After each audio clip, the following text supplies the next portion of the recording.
Welcome everybody. I want to show you how I prune my 3 categories of fruit trees. I have apples and pears that I'll be pruning today, my peach trees, and then also my figs.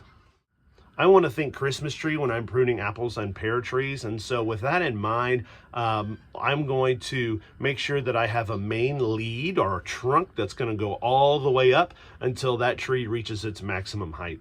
From there, I'm going to make sure that I have leads coming out from my main trunk, and those are going to be the horizontal branches that will support the fruiting tips of my apples and pear trees once they're mature.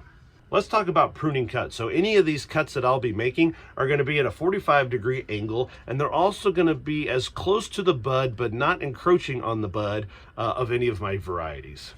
By cutting out all of my suckers, my vertical shoots, my overlapping branches, or any branches that are going to fuse together, I can ensure that only the branches I want to grow are going to get that energy from the tree. It's also going to make sure that I get really good sun infiltration and that I get good air circulation when these trees are leafed out to help prevent disease. Let's talk about peach trees. Now I want it to look like a chalice.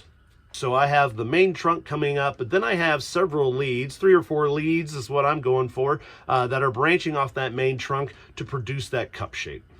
I'm still going to use the same pruning technique with a 45-degree angle as close to the nearest bud as possible.